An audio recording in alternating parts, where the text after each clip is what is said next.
अंजना सिंगला जी, दिल्ली से। राधे राधे महाराज जी। महाराज जी, मैं जानना चाहती हूँ कि हम जब किसी भी धार्मिक स्थान पर जाते हैं परंतु फिर भी वहां जाकर हमारा मन भक्ति में क्यों नहीं लगता? मन घर में भागता है, बार बार चिंता करता है। क्योंकि उसका अभ्यास है। देखो, हमारा यदि सांसारिक चिंतन का अभ्यास है तो बिहारी जी के सामने बैठकर बिहारी जी की रूप माधुरी का चिंतन नहीं होगा, संसार का ही चिंतन होगा।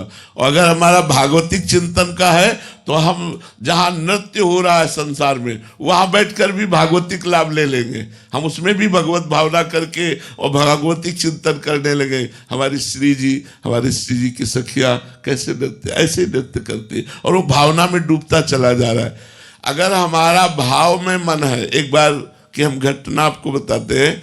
बिहारी जी के दर्शन करने जा रहे थे तो रास्ते में वो बारात निकल रही थी तो वहां खड़े होना पड़ा क्योंकि वो निकल रही थी। अब देखा लोग नाच रहे हैं, दूल्हा घोड़े पे सवार है, बड़ा सुंदर श्रृंगार। दूल्हे पे दृष्टि गई और तुरंत भाव बदला, दृश्य संसार का, और भाव बदला। हमारे प्रभु दूल्हे के रूप में विराजमान है। अब हमारा भाव और दृश्य बदल गया। भगवान का भाव करते ही वहाँ हमें अपने ठाकुर नजर आए और आंसू, वो बारात चली गई। बिहारी जी दर्शन करने नहीं गए, लौट आए और काली दह में एकांत में बैठ करके भाव में डूबे रहे। अगर हमारा मन भगवान के भजन के प्रभाव से भाव में है तो हम संसार में भी भगवान को देख लेते हैं, और अगर हमारा मन संसार में है तो भगवान में भी हम संसार देखते हैं। बिहारी जी जाओ तो आप बिहारी जी नहीं देखोगे, संसारिकता देख पाओगे।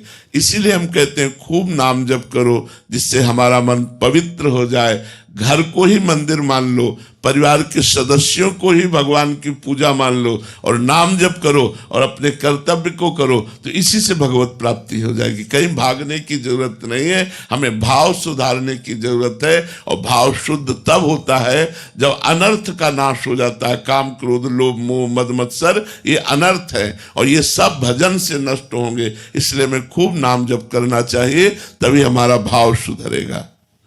देखो, भाव की ऐसी बात होती है। पूज्य पंडित गया प्रसाद जी महाराज ऐसे बैठे हुए थे और एक ब्रजवासिनी अपने माथे पे गोबर की छपरिया रखे हुए, डलिया रखे हुए, और अपने लड़के को हाथ में, और वो बाल भाव के उपासक थे। देखते ही उनका भाव बदल गया। यशोदा मैया जा रही है और लाला श्री कृष्ण उनकी अंगुली पकड़े हुए, और वो घंटों भाव में मगन रहे। भाव का होता है दृश्य संसारिक, और भावना में वो भागवतिक डूब गए।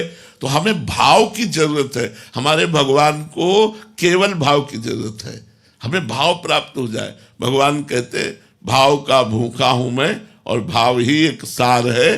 भाव से मुझको भजे तो भाव से बेड़ा पार है। भाव बिन सुनी पुकारे मैं कभी सुनता नहीं। भाव पूरित टेर ही करती मुझे लाचार है।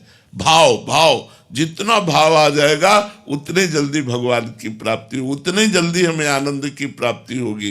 तो हम नाम जप के द्वारा भाव प्राप्त करें तो हमें सांसारिक दृश्यों में भी भागवतिक आनंद मिलने लगेगा, और अगर हम भाव नहीं है तो भागवतिक दृश्यों में भी हमें संसार ही दिखाई देगा।